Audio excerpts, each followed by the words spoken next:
কালিয়াচকে উস্কানির অভিযোগে ধৃত মিম নেতা, উস্কানির অভিযোগে গ্রেফতার মোফাক্কেরুল ইসলাম। মালদায় এসআইআর বিক্ষোভে মোফাক্কেরুলের বিরুদ্ধে উস্কানির অভিযোগ, বাগডোগরা এয়ারপোর্ট থেকে গ্রেফতার মিম নেতা মোফাক্কেরুল। পেশায় আইনজীবী মোফাক্কেরুলকে গ্রেফতার করেছে সিআইডি।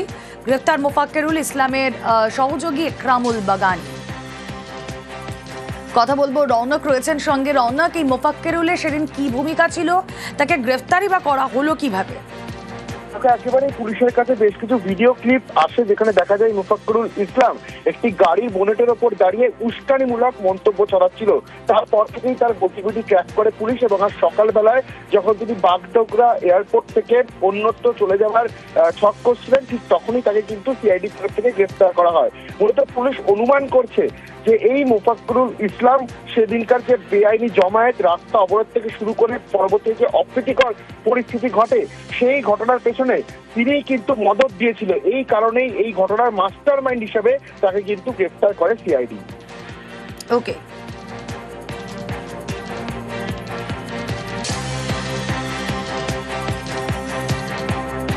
মালদা ডিস্ট্রিক্টে 19টা কেস হয়েছে, ওর মধ্যে 33 লোক অ্যারেস্ট হয়েছে এখন অব্দি। তো তাছাড়া আমরা মোফাক্কেরুল ইসলাম করে একজন প্রবাবলি অ্যাডভোকেট, ও ইটাহার থানার বাসিন্দা, ও মেইনলি ইনস্টিগেট করছিল। ওর নামে আমাদের কালিয়াচক থানাতে 3টা কেস হয়েছে। তো ওকে আমরা সকালে বাগডোগরা এয়ারপোর্ট থেকে ডিটেইন করেছি CID with the help of Siliguri police. ওর সাথে আর একজন একরামুল বাগানি করে একজন ছিল। Probably they were trying to escape to Bengaluru. তো they were detain, they are being brought. তো আমাদের কেসে আমরা নেব। যতক্ষণ না উঠছে বৈধ ভোটার, আন্দোলন চলবে। হয়ে যাওয়া ভোটার যতক্ষণ না উঠবে ততক্ষণ আন্দোলন চলবে। ভারতবর্ষ জিন্দাবাদ। সুজাপুরে উস্কানি দিয়ে কি বলেছিলেন অভিযুক্ত মিম নেতা মোফাক্কেরুল ইসলাম?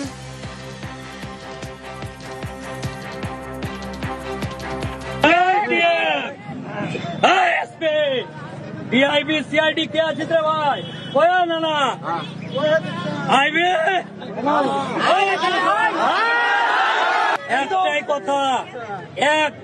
কথা, এই আন্দোলনটা নিজের ছেলে মেয়েকে বাঁচানোর আন্দোলন। আসলাম, হাজিরা দিয়ে চলে গেলাম হবে না। পেটে গামছা বেঁধে শুতে যাবো। তারই সুতারকে কোনো ঝগড়া নেই, আমরা কোনো পার্টি বুঝি না, পুটি বুঝি না, কিচ্ছু বুঝি না। 14 বার করে খসড়ালিস ভসড়ালিস ভসড়ালিস, আমার গেলিস কই হয় চল যা। আর কোনো কাহিনী আমরা শুনবো না। কথা কানে গেছে,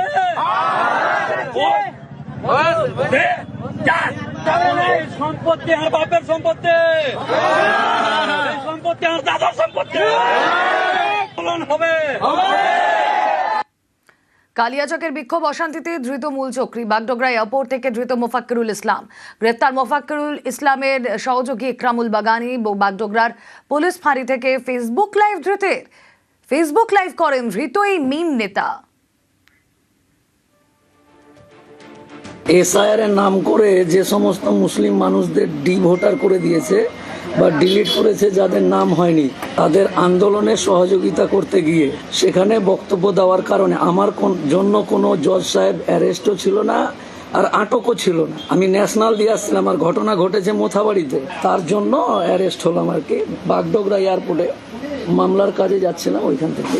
এই যে ভোট, নিশ্চয়ই নিজের নাম উঠাতে যা যা করা প্রয়োজন তা করতে হবে। ভালো থাকুন আপনারা সকলেই। কালিয়াচকের বিক্ষোভ অশান্তিতে ধৃত মূল চক্রী। বুধবার রাতে সুজাপুরে উস্কানিমূলক বক্তব্যের অভিযোগ, মিম নেতা মোফাক্কেরুল ইসলামকে গ্রেফতার করেছে সিআইডি। 2021-এ উত্তর দিনাজপুরের ইটাহারের মিম প্রার্থী এই মোফাক্কেরুল। কথা বলবো, অর্ণব প্রতিনিধি রয়েছেন আমাদের সঙ্গে। অর্ণব, এই মোফাক্কেরুলের পরিচয় কি? দেখো, তিনি কলকাতা হাইকোর্টের বার অ্যাসোসিয়েশনের একজন সদস্য এবং একই সঙ্গে রাজ্য বার কাউন্সিলের তিনি মেম্বারও বটে। অর্থাৎ তিনি আইনজীবী পেশায়, এটা নিয়ে কোনো সংশয় নেই। এবং কলকাতা হাইকোর্ট পাড়াতে তার নিজস্ব চেম্বার রয়েছে, যেখানে জুনিয়রদের নিয়ে তিনি মিথ্যাচার কাজ সামলান। তবে মোফাক্কেরুল ইসলাম পোশাকি ভাবে তিনি আইনজীবী হলেও এই আইনজীবীর পাশাপাশি বিভিন্ন ধর্মীয় জলসায় তাকে জ্বালাময়ী ভাষণ দিতে দেখা যাচ্ছে এবং এটাতে তিনি যথেষ্ট পারদর্শী এবং তার প্রচুর অনুমুগ্ধ রয়েছে মালদহ, উত্তর দিনাজপুর সহ একটা বিস্তীর্ণ অঞ্চলে সংখ্যালঘু অধ্যুষিত। তোমার মনে থাকবে কিছুদিন আগে যখন ওয়াকফ সংশোধনী আইন নিয়ে রাজ্যের বিক্ষিপ্ত বিভিন্ন জায়গায় প্রতিবাদ হচ্ছে, সেই সময় উত্তর চব্বিশ পরগনাতেও একই রকম ভাবে একটি ভাষণ দেন, যেখানে প্ররোচনা লুকিয়েছিল বলে অভিযোগ, বেশ কিছু অভিযোগে দায়ের হয়। এই কলকাতা হাইকোর্টে সরাসরি তাকে কোনো এজলাসে বিচারের কাজে সরাসরি পার্টিসিপেট করতে না দেখা গেলেও রাজ্যের বাইরে বিভিন্ন শহরে তিনি কিন্তু সাইবার সংক্রান্ত মামলায় সওয়াল করতে যান, এমনটা সূত্রের খবর।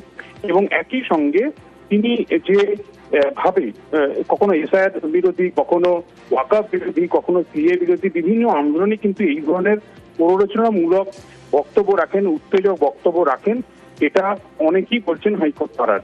সেই জায়গা থেকে মোফাক্কেরুল ইসলাম তিনি আইনজীবী হলেও তার এই ধরনের ভাষণ দেওয়ার যে প্রবণতা ছিল তা খুব সহজেই অনুমেয়। শুধু তাই নয়, তার যে সোশ্যাল মিডিয়া বিভিন্ন অ্যাকাউন্ট রয়েছে সেখানে লক্ষ লক্ষ তার ফলোয়ার্স, এবং সেই জায়গা থেকেই হয়তো এই মোফাক্কেরুল ইসলামকে ডাকা হতো বিভিন্ন সোশ্যাল মিডিয়া সংক্রান্ত যে সমস্ত কর্মশালাগুলি হতো, সেই কর্মশালা তাকে দেখতে পাওয়া যেত। একই রকমভাবে বিভিন্ন রাজনৈতিক দলের অনুষ্ঠানেও তিনি আইনজীবী হিসেবে কখনো একই রকম ইনফ্লুয়েন্সার হিসেবে সেখানে উপস্থিত থেকেছেন বলেও জানাচ্ছেন অনেকেই। এই যে মোফাক্কেরুল ইসলাম তিনি একজন আইনজীবী পেশায়, অন্তত খাতায় কলমে তেমনটা থাকলেও পাশাপাশি তার এই যে ধর্মীয় জলসায় তার ভাষণ দেওয়া এবং এই ধরনের মন্তব্য করা, এই ইতিহাসটা শুধু কালিয়াচকের এই কদিনের মধ্যেই আটকে নেই, এর একটা সুদূর অতীত রয়েছে এবং বছর বছর ধরেই তার সম্পর্কে এই ধরনের অভিযোগ আসে। বেশ, উস্কানির অভিযোগে মোফাক্কেরুল ইসলামের গ্রেফতারিতে ইতিমধ্যেই তুঙ্গে রাজনীতির দরজা।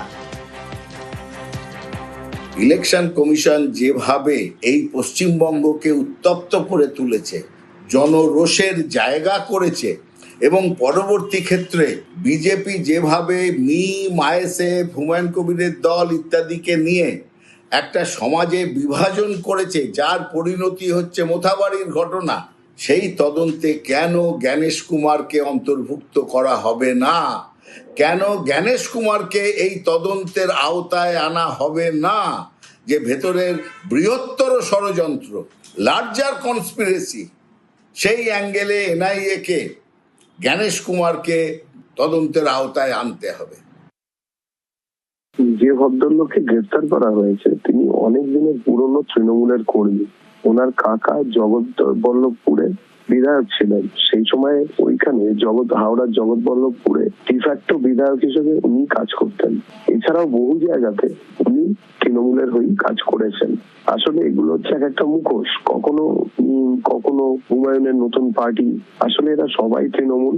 পশ্চিমবঙ্গের বাঙালি চক্রান্ত সম্বন্ধে অবহিত আছে এবং রাষ্ট্রবিরোধী এই চক্রান্তকে বন্ধ করতে হবে, যাতে রাষ্ট্র নিজের মতন করে তো ব্যবস্থা নেবেই, কিন্তু পশ্চিমবঙ্গের বাঙালিকে জেগে উঠতে হবে, তা না হলে আবার অন্য কোথাও উদ্বাস্তু হতে হবে।